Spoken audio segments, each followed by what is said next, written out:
पांडे एक बार पुनः राजनीति विज्ञान विषय के साथ आप सभी के समक्ष उपस्थित हूँ। सरस्वती ग्रुप ऑफ कॉलेजेस के इस डिजिटल क्लास में आप सभी का स्वागत है।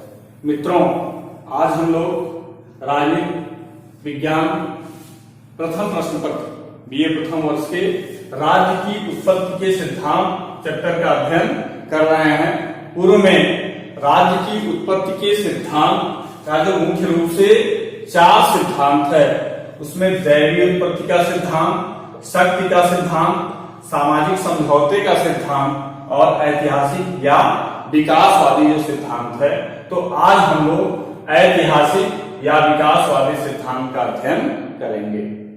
जैसा कि आपको पूर्व टॉपिक में बताया गया था कि दैवीय उत्पत्ति के सिद्धांत का जो पहला तत्व माना जाता है, सिद्धांत माना जाता है, वह था दैवीय उत्पत्ति का सिद्धांत। और इस सिद्धांत के अनुसार ऐसी कल्पना के आधार पे ऐसी मान्यता है कि राज्य रूपी संस्था का निर्माण ईश्वर कृत है, यानी उसमें मनुष्य की कोई भूमिका नहीं है।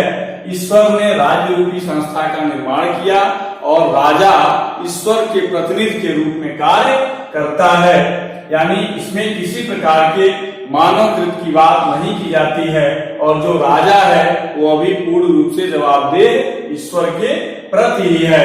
लेकिन विभिन्न आलोचनाओं के आधार पर कि यह इतिहास में यह अनैतिहासिक है, अवैज्ञानिक है, इसका इतिहास में कहीं कोई उल्लेख नहीं मिलता है, इस सिद्धांत को वही लोग स्वीकार करेंगे जो आस्तिक होंगे। नास्तिक लोगों के लिए यह सिद्धांत नहीं है, क्योंकि इस सिद्धांत के अनुसार जेम्स प्रथम, जो कि ब्रिटेन के शासक भी रहे, उन्होंने संसद में ही यह कहा था कि यदि राजा को ईश्वर कहा जाए तो यह कोई अतिशयोक्ति नहीं होगी। तो विभिन्न आलोचनाओं के आधार पर इस सिद्धांत को नकार दिया जाता है। ये दूसरा सिद्धांत था शक्ति सिद्धांत, यानी बल के आधार पे डराकर धमकाकर निर्बलों पर बलवानों का शासन, इस आधार पे बल को आधार बनाकर राज्य की उत्पत्ति की बात की जाती है। लेकिन इसकी भी तमाम आलोचना है कि शक्ति एक आधार हो सकता है, राज्य की उत्पत्ति में इसकी भूमिका हो सकती है, लेकिन सिर्फ शक्ति के आधार पर ही राज्य रूपी संस्था का निर्माण हुआ है, यह कहना अतिशयोक्ति होगा। और विभिन्न आलोचनाओं के आधार पर इस सिद्धांत को भी नकार दिया जाता है कि यह युद्ध को बढ़ावा देता है। नेक्स्ट में जो हम लोग पिछले टॉपिक में पढ़े थे, सामाजिक समझौता सिद्धांत, यह संविदावादी विचारक थॉमस हॉब्स, जॉन लॉक और जीन जैक्स रूसो ने मानव स्वभाव, प्राकृतिक अवस्था और राज्य के नवीन रूप का वर्णन अपने अपने ग्रंथ में किया था। थॉमस हॉब्स ने सामाजिक समझौते का सिद्धांत का वर्णन अपने ग्रंथ लेवियाथन में किया था। John Locke two treatises on civil government, यानी शासन पर 2 निबंध रचना में सामाजिक समझौते सिद्धांत का उल्लेख किया।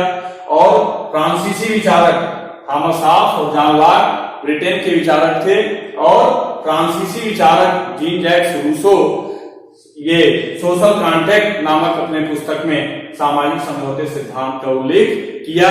लेकिन कई आधारों पे, आलोचना के आधार पर इस सिद्धांत को भी पूर्ण रूप से सत्य नहीं स्वीकार किया गया। और जो चौथा सिद्धांत है जिसका अध्ययन हमें आज करना है, राज्य की उत्पत्ति के संबंध में सबसे अधिक मान्य, यानी सर्वाधिक मान्य सिद्धांत ऐतिहासिक एवं विकासवादी सिद्धांत को ही स्वीकार किया गया है। तो आज इस सिद्धांत के जो प्रमुख तत्व हैं उसका अध्ययन हम लोग करेंगे। हम मानते हैं कि राज्य की उत्पत्ति में धर्म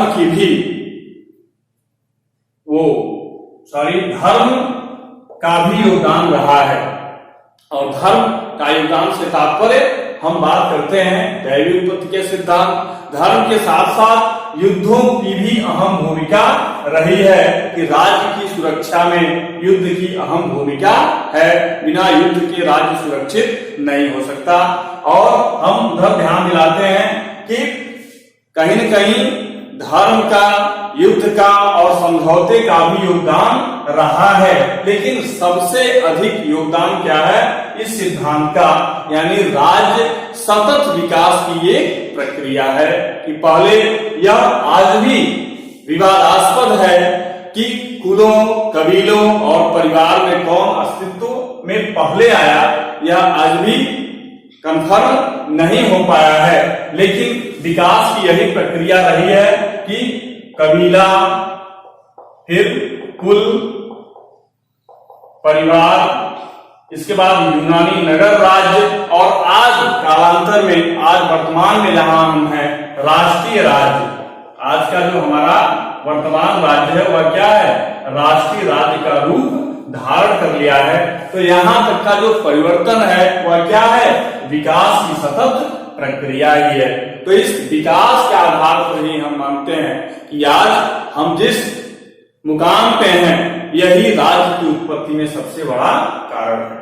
तो इसमें हम राज्य की उत्पत्ति के सिद्धांत में विकासवादी सिद्धांत के आधार पर किन किन तत्वों का अहम योगदान रहा उसका हम बारी बारी अध्ययन करेंगे। तो इसमें जो प्रमुख तत्व है राज्य के विकास में, जो सहायक तत्व हैं वह कौन कौन है। राज्य के विकास में सहायक तत्व, इन सहायक तत्वों में सबसे पहले हम बात करते हैं रक्त संबंध की। रक्त संबंध क्या है, प्राचीनतम सिद्धांत है और यह सबसे प्राचीन है कि सामाजिक संगठन की एकता के लिए रक्त संबंधों का आवश्यकता को महसूस किया गया और इन रक्त संबंधों के आधार पर ही हम एक होने की बात करते हैं कि हम व्यावहारिक बात जब करते हैं तो कहते हैं कि खून के रिश्ते हैं, ब्लड के रिलेशन है और कहीं न कहीं यह ब्लड रिलेशन हमें एक करता है या हमें एक समूह के रूप में खड़े होने के लिए प्रेरित करता है। तो इन कबीले, कुलों, परिवार से बढ़ते हुए आज हम जिस स्टेज पे खड़े हैं उसमें रक्त संबंधों की अहम भूमिका रही है। तो इस राज्य के विकास में जो सहायक तत्व हैं उसमें पहला तत्व रक्त संबंध ही रहा है। दूसरा है मनुष्य की स्वाभाविक सामाजिक प्रवृत्तियां। मनुष्य की क्या है, स्वाभाविक, मनुष्य स्वभाव से क्या है, सामाजिक है, स्वाभाविक सामाजिक प्रवृत्तियां। राजनीति विज्ञान के जनक अरस्तु का कथन है कि मनुष्य एक सामाजिक प्राणी और समूह में रहना क्या है उसकी प्रवृत्ति है। मनुष्य स्वभाव से ही एक समुदाय का सदस्य होना चाहता है, वह सामाजिक प्राणी होने के नाते एक समूह में रहना हमेशा पसंद करता है और उसके स्वभाव क्या होते हैं, भिन्न भिन्न होते हैं। मनुष्य की विचारधारा क्या है, अलग अलग है, उनके अंदर अलग अलग स्वभाव है, अलग अलग विचारधारा है, स्वार्थगत विभेद है। इन स्वार्थगत विभेदों में तमाम तरह के विवाद भी होते हैं और इन विवादों से बचने के लिए एक संगठन की आवश्यकता महसूस की गई और उसी के फलस्वरूप राज्य रूपी संस्था का उदय होता है। तो मनुष्य की स्वाभाविक सामाजिक प्रवृत्ति भी कहीं न कहीं राज्य की उत्पत्ति में महत्वपूर्ण भूमिका का निर्वहन किया है। तीसरा है धर्म, कि परिवार के समान ही, रक्त संबंधों के समान ही परिवार और धर्म का भी समन्वय रहा है। उस समय धर्म में क्या था कि लोग इस तरह के देवताओं की पूजा नहीं होती थी। प्राकृतिक दशा में जो चमत्कार होते थे उन चमत्कारों से डर के ये लोग पूजा करते थे। पर्वतों की पूजा, चंद्रमा की पूजा, नदियों की पूजा, सूर्य की पूजा, इस तरह से। और धर्म में मुख्य रूप से इस धर्म के प्रारंभिक समाज में दो तरह की होती थी, एक पितृ पूजा और दूसरा शक्ति पूजा। पितृ पूजा और शक्ति पूजा की प्रारंभिक अवस्था रही है। धर्म में पितृ पूजा और शक्ति पूजा की अहम भूमिका रहा है। और नेक्स्ट में फिर हम आते हैं राज्य के विकास के सहायक तत्वों में। तो नेक्स्ट आता है शक्ति। जैसा कि पूर्व में हम लोग शक्ति सिद्धांत पे चर्चा किए हैं, और यह सिद्धांत जिसकी लाठी उसकी भैंस सिद्धांत पर आधारित होती है, यानी जो बलवान है उसी का शासन है, और निर्बलों के ऊपर वह डराकर धमकाकर उनके ऊपर आधिपत्य करने की चेष्टा करते हैं। तो शक्ति क्या है? शक्ति युद्ध को बढ़ावा देता है, और राज्य की सुरक्षा में शक्ति की महत्वपूर्ण भूमिका है। तो यह शक्ति क्या है? सुरक्षा प्रदान करता है, और सुरक्षा प्रदान की जो इच्छा है वह कहीं न कहीं जब इस तरह की लोग के अंदर रहन सहन का स्तर में विकास हुआ, उनका कोई संपत्ति हुआ, तो शक्तिशाली व्यक्तियों के नेतृत्व को इन्होंने स्वीकार किया। जब युद्ध में क्या है, जो शक्तिशाली रहेगा उसी का विजय होगा। तो इस शक्ति के आधार पर शक्तिशाली व्यक्तियों के नेतृत्व को स्वीकार इनके द्वारा किया गया। नेक्स्ट में आर्थिक गतिविधियां हैं। पांचवा जो तत्व है वह है आर्थिक गतिविधियां।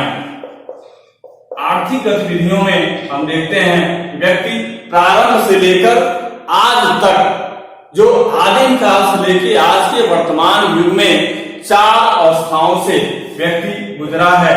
ये 4 अवस्था कौन कौन सा है? सबसे पहले आखेट अवस्था की बात करते हैं कि जब आदि मानव के रूप में हम अध्ययन करते हैं, तो वहां सबसे पहले देखते हैं कि वो आदि मानव क्या करते थे? पशुओं का शिकार करते थे, कच्चे मांस खा जाते थे, उन्हीं से अपनी उदर पूर्ति करते थे। तो यह पहला अवस्था था, आखेट अवस्था, क्योंकि तब बुद्धि का विकास अभी नहीं हुआ था, आग का आविष्कार नहीं हुआ था। तो इस जानवरों को मारकर कच्चे मांस से ही अपना पेट भरने का कार्य ये आदि मानव करते थे।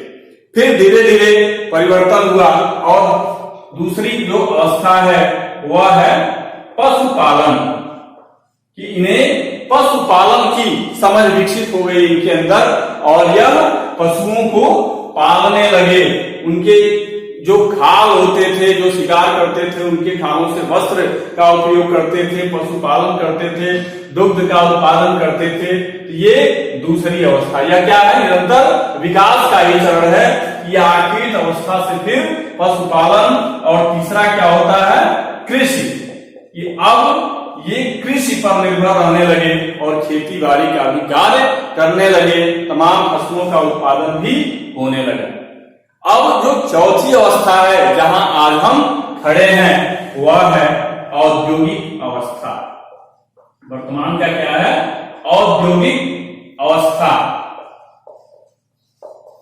आप देखते हैं कि पहले यहाँ 10 एकड़, 5 एकड़, 1 एकड़ खेत की कटाई करने में, मड़ाई करने में, उसको घर तक लाने में जहां महीनों समय लगता था, आज के तकनीकी युग में, आज के मशीनी युग में 1 घंटे में 2-2.5 एकड़ धान या गेहूं की कटाई हो जाती है, और हमारे घर पर यह आ जाता है।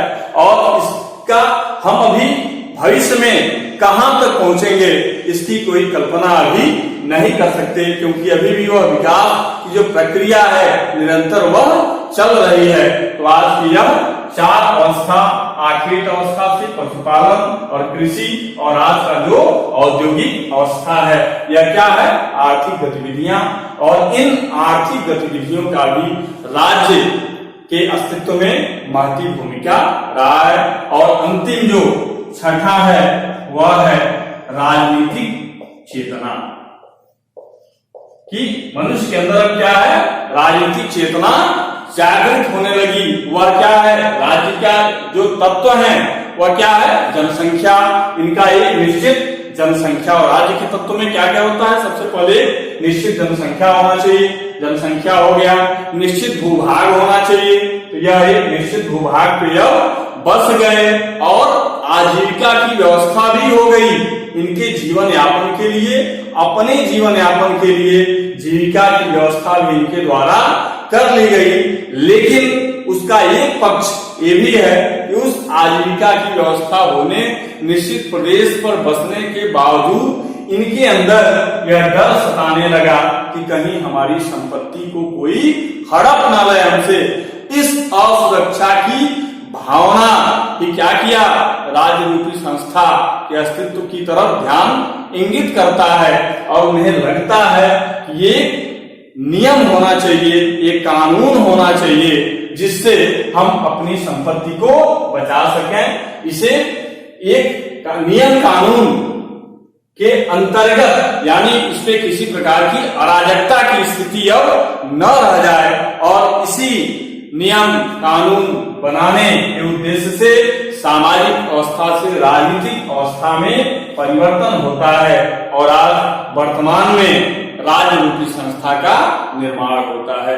तो ये राज्य रूपी संस्था में अंत में गार्नर कहते हैं कि इस राज्य रूपी संस्था के निर्माण में न तो यह राज्य पूर्ण रूप से ईश्वरीय कृत है, न ही यह शक्ति के आधार पे, बल के आधार पर अस्तित्व में आया है और न ही समझौते का परिणाम है, बल्कि यह सतत विकास की एक प्रक्रिया है और इस सतत विकास के द्वारा ही राज्य रूपी संस्था का निर्माण हुआ है। और यही सिद्धांत ऐतिहासिक एवं विकासवादी सिद्धांत ही सर्वाधिक मान्य एवं प्रासंगिक सिद्धांत है और यही माना जाता है कि इसी आधार पे राज्य की उत्पत्ति हुई होगी। तो आज के स्लाइड में क्लास में बस इतना ही और नेक्स्ट क्लास में हम लोग राज्य की उत्पत्ति और प्रकृति के संदर्भ में मार्क्सवादी धारणा क्या रही है, मार्क्स इस संदर्भ में क्या कहते हैं, उसको हम लोग नेक्स्ट वीडियो में पढ़ेंगे। आप सभी को बहुत बहुत धन्यवाद।